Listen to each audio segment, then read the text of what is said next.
We just got an update from Kentucky Governor Andy Beshear just a few minutes ago that the death toll here has risen to 37. The strength of these tornadic winds stacked these trucks on top of each other. It's difficult to capture the sheer scope of the devastation in this area. Almost every single home for blocks and blocks has been destroyed. As you can see behind me, this happened in about the last 2 hours or so. An entire roof has blown off here. This is in the French Quarter. This sign shows how high the water here got during Hurricane Bob exactly 30 years ago today. People here in Fort Myers and throughout Southwest Florida are continuing to assess the extensive damage following Hurricane Ian, as relief groups are now on the ground here helping people begin the long road to recovery. Over here on the bike racks, you can see just how much ice has formed, and even though this ice is not very thick, it doesn't take a whole lot of ice to make the roadways and the sidewalks very, very slippery. We're getting much closer to those pre-pandemic levels, but of course with more people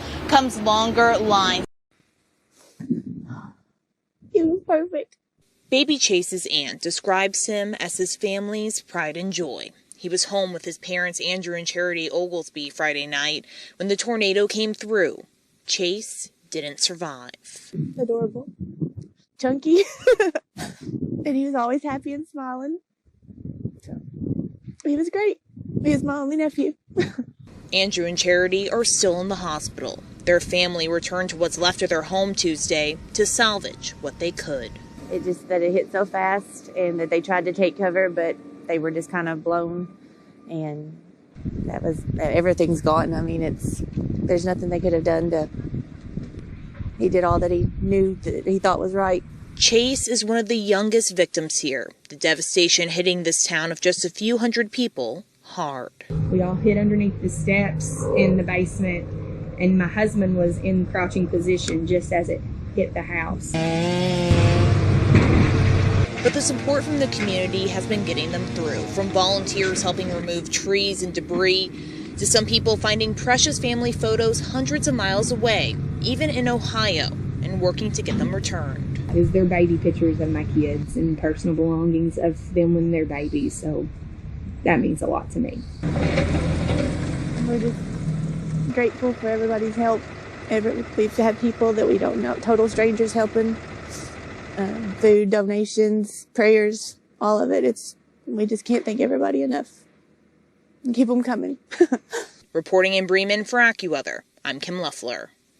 Everywhere you look in John Lafitte, people's belongings are lining the side of the road. Homes here filled with several feet of water as Ida moved through, taking days to recede. This residents who moved in 5 years ago never had water inside of the home for any of the hurricanes before, until Ida comes along. Water got inside the top part of that china cabinet. Kevin Speece and his family are trying to salvage what they can of their home. Over 4 foot of water inside. Roof damage caused 3 ceiling collapses upstairs, so we got it from both sides, the flood and the wind. So it was pretty bad. We're thinking about everything.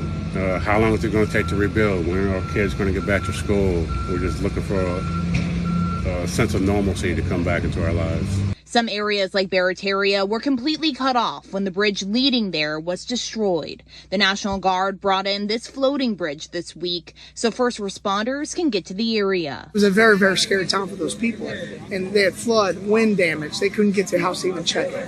So and salvage what they had left. So it was a very difficult time. And I called the Bridge of Hope. As soon as that bridge was installed, it definitely was weight off not only my shoulders, but the community's shoulders.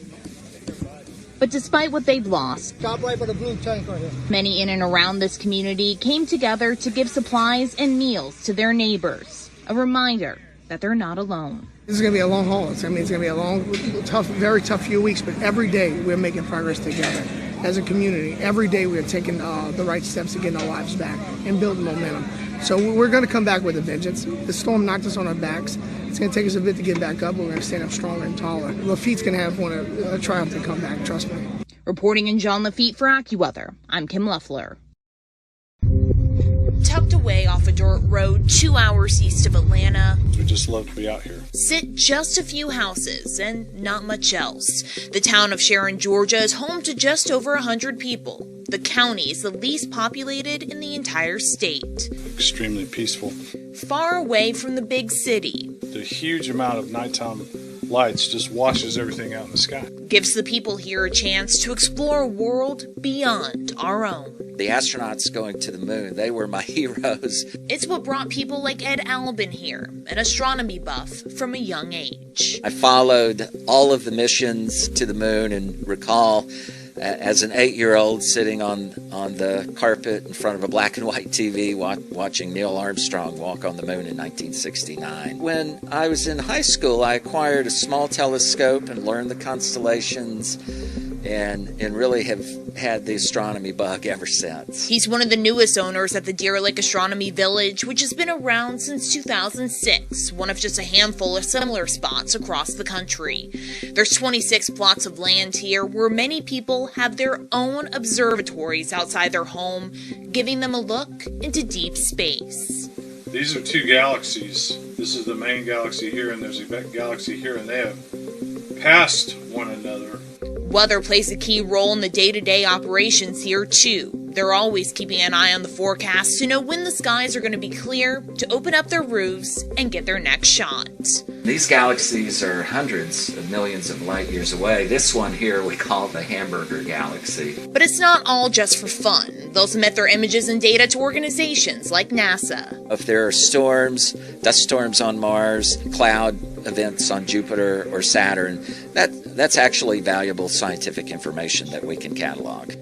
A stargazer's paradise, where your sense of wonder is as deep as the skies above. Reporting in Sharon, Georgia for AccuWeather, I'm Kim Leoffler.